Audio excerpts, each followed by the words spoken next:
സെറ്റിൽ വന്ന ഏതൊരുത്തരോട് പറയണം, ഇവൻ ഫിലിം ഡയറക്ടറാണ്, നാളെ ഏതിലും കഥകളൊക്കെ വരും.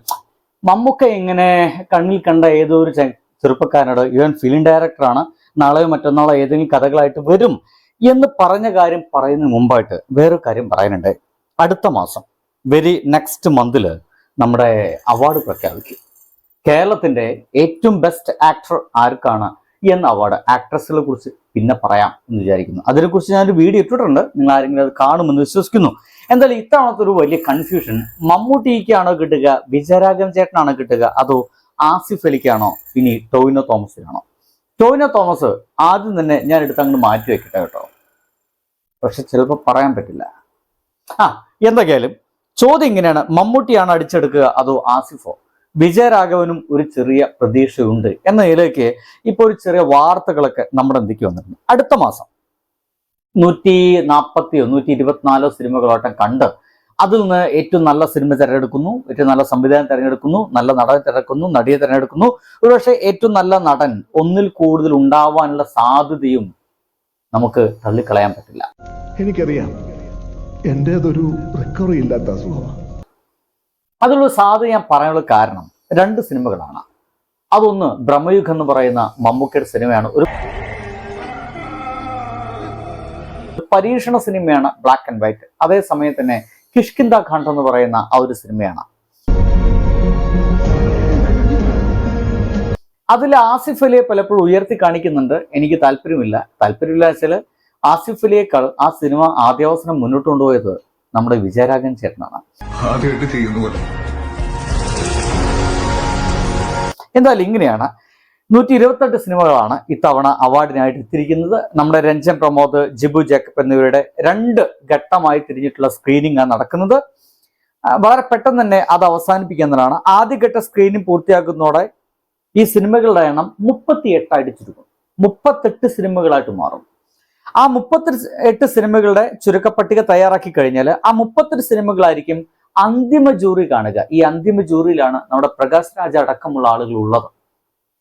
ഈ അന്തിമ ജൂറി 38 സിനിമകൾ കാണുന്നു. ഒരുപക്ഷെ ഒരു സിനിമ കാണുക എന്ന് വെച്ച് കഴിഞ്ഞാൽ അത് 2 മണിക്കൂറിന്റെ മിനിമം. ഏറ്റവും ഒരു ചെറിയ സിനിമ 2 മണിക്കൂറിന്റെ ഗ്യാപ്പാണ്. എല്ലാ സിനിമകളും ഒരേ ദിവസം തന്നെ ഒരു 5 സിനിമ 6 സിനിമക്ക് ഇരുന്ന് കാണുമെന്ന് പറയുന്നത് ഭയങ്കര ഡിഫിക്കൽട്ട് ആയിട്ടുള്ള പ്രോസസ്സാണ്. തലക്ക് പെരുത്തു പോവും. എന്തൊക്കെയായാലും ഇൻട്രസ്റ്റിംഗ് ഉള്ള ആളുകൾക്ക് ഒരു പെരുക്കൽ ഉണ്ടാവില്ല. പ്രകാശ് രാജ് അടക്കമുള്ള അന്തിമ ജൂറി ആയിരിക്കാം 38 സിനിമകൾ കാണുക. ഇതിന് ശേഷമായിരിക്കും മികച്ച ചിത്രം, അതിലത്തെ നടി ആരാണ്, സംവിധായകൻ ആരാന്നുള്ള ഒരു സംഗതിയിലൊക്കെ തിരഞ്ഞെടുക്കുക. അത് പിന്നെ നമ്മുടെ ഗവൺമെന്റ് പ്രഖ്യാപിക്കും, നമ്മുടെ സാംസ്കാരിക മന്ത്രി അത് നമ്മുടെ മുമ്പിൽ പ്രഖ്യാപിക്കുകയും ചെയ്യും. സംഗതിയൊക്കെ അവിടെ എടുക്കട്ടെ. ആ 38 സിനിമകളിലേക്ക് നമ്മുടെ ബ്രഹ്മയുഗം ഉണ്ടാകുമോ, നമ്മുടെ കിഷ്കിന്ദ ഖണ്ഡ് എന്ന് പറയുന്ന സിനിമ ആ 38 സിനിമയിലേക്ക് ഉണ്ടാകുമോ എന്നൊക്കെ സംശയം പ്രകടിപ്പിക്കുന്നവർക്കിത്, അതില്ലെങ്കിൽ പിന്നെ വേറെ ഏത് സിനിമ എന്ന് മാത്രമേ എനിക്ക് ചോദിക്കാനുള്ളൂ. എന്തായാലും ഇതിനോടകം തന്നെ തിയേറ്ററിലേക്ക് കളിച്ചതും തിയേറ്ററിൽ കളിക്കാത്തതുമായിട്ടുള്ള സിനിമകളാണിത്. ഒരുപക്ഷെ നമ്മൾ അതുവരെ കാണാത്ത സിനിമകൾ പോലും ഉണ്ടായിരിക്കുമെന്നാണ് ഞാൻ പറയുന്നത് കേട്ടോ. അതൊക്കെ അവാർഡിനായിട്ട് പരിഗണിക്കുന്നതാണ്. ബ്രഹ്മയുഗം, ബ്രസോ, മലയക്കോട്ടെ വാലിബൻ തുടങ്ങിയ ചിത്രങ്ങളുടെ സൂപ്പർ താരങ്ങളായ മമ്മൂട്ടി, മോഹൻലാലും ഇത്തവണയും മത്സരത്തിലുണ്ട്. ഭയങ്കര സംഭവം തന്നെ, എത്ര കാലായി ഇവന്മാര് അല്ലേ? എന്തായാലും മോഹൻലാൽ മത്സരത്തിലുണ്ട് എന്നൊക്കെ പറയുന്നത് എന്തിനാണാവോ? സാധ്യത വളരെ കുറവാണ്, ഒട്ടുമില്ല, 0%. ഇത്തവണ മത്സരത്തിന് മുൻനിരയിൽ ഇവർക്ക് പുറമെ ഉള്ളത് ഫഹദ് ഉണ്ട്, വിജയരാഘവനുണ്ട്, ആസിഫ് അലിയുണ്ട്, ടോവിനോ തോമസ് ഉണ്ട്. ഫഹദ് നമ്മുടെ ആ ഒരു മാസപ്പടം, ഒരുപാട് മാനറിസത്തിൽ പോയ ഒരു പടമാണ്.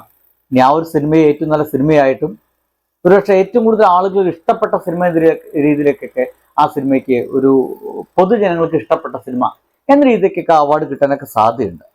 എന്നാൽ അതേസമയം തന്നെ നടിമാരെ എത്തുന്ന സമയത്ത് ഇതിൽ തന്നെ പറഞ്ഞു വെക്കാം, നമ്മുടെ കനി കുസ്തുതി, നിങ്ങൾ ആ സിനിമ കണ്ടിട്ടുണ്ടാവില്ല. അനശ്വര രാജുണ്ട്, ജ്യോതിർമയി, ഇതിൽ നമ്മുടെ കുഞ്ചാക്കോ ബോബിനൊപ്പം ഉണ്ടായ ഒരു സിനിമ. പിന്നെ മഞ്ഞുമൽ ബോയ്സ് ഉണ്ട്, പ്രേമലുണ്ട്, മാർക്കോ ഉണ്ട്, കിഷ്കിന്ദ ഖണ്ഡ് ഉണ്ട്, ഫെമിച്ച് ഫാത്തിമ ഉണ്ട്. ഇതൊക്കെ ഇത്തവണ ഈ മത്സരത്തിലുണ്ട്. ഫെമിച്ച് ഫാത്തിമ ഇപ്പൊ കളിച്ചുകൊണ്ടിരിക്കുന്നത് തിയേറ്ററിൽ. ദുൽഖറിന്റെ സിനിമ വിതരണ കമ്പനിയാണ് ഫെയറാണ് അത് തിരഞ്ഞെടുത്തിട്ടുള്ളത്. കണ്ടിട്ടില്ലാത്തവരതൊന്ന് കാണേണ്ടതാണ്. എന്തൊക്കെയായാലും ഇതിൽ ഏറ്റവും നല്ല നവാഗത സംവിധായകൻ എന്ന ഗണത്തിലൊക്കെ അവാർഡ് കിട്ടാൻ സാധ്യതയുണ്ട്. എന്നാൽ അടുത്ത മാസമാണ് ഇത് നമ്മുടെ മുമ്പിലേക്ക് ഇത് എത്തുക എന്നുള്ളതാണ്. അപ്പോഴാളെ ആയിരിക്കും നല്ല നടൻ എന്നുള്ളത് ഞാൻ എൻ്റെ ഒരു ലിസ്റ്റ് പറഞ്ഞു വയ്ക്കാം.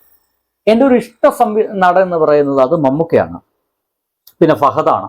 പക്ഷേ ഞാൻ കണക്കാക്കുന്നത് 2 പേരെയാണ്. മിക്കവാറും ഒന്നുകിൽ മമ്മൂട്ടിക്ക് അല്ലെങ്കിൽ വിജയരാഘവൻ ചേട്ടന്. ഈ 2ൽ ഒരാൾക്കായിരിക്കും ഏറ്റവും നല്ല നടനുള്ള അവാർഡ് കിട്ടുക.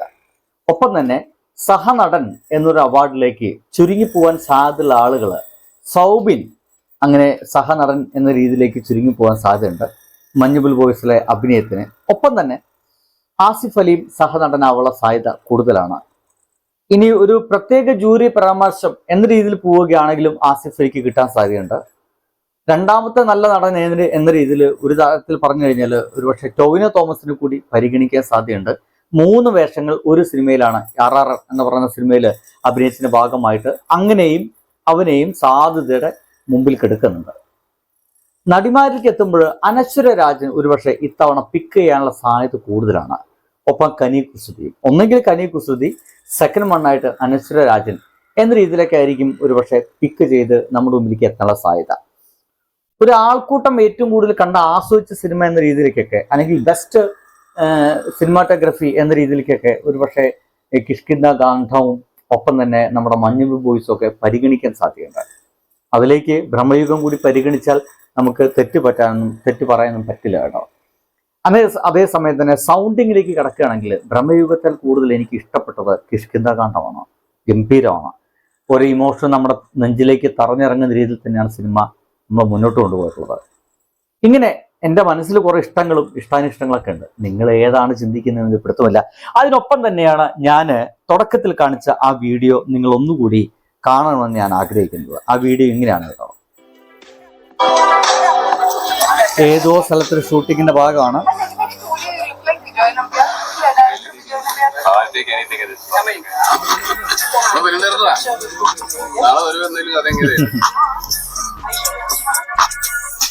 കണ്ടില്ലേ, ഇവൻ ഫിലിം ഡയറക്ടറാ, നാളെ വരും ഇവൻ ഏതെങ്കിലും കഥയും ഗതിയുമായിട്ട്. ഇന്ന് മമ്മൂക്ക വളരെ ലാവിഷ്, വളരെ കാഷ്വൽ ആയിട്ട് പറയുന്നത് ഒരു ആഗ്രഹം കൊണ്ടുള്ള വർത്തമാനം കൂടിയാണ്. എടാ, താനൊരു സിനിമ എടുക്കടാ, ആ സിനിമയുടെ കഥയുമായിട്ട് എൻ്റെ മുമ്പിലേക്ക് വാടാ, ഞാൻ നിനക്ക് ഡേറ്റ് തരാം. ഇതാണ് ആ മനുഷ്യൻ. ബൈ.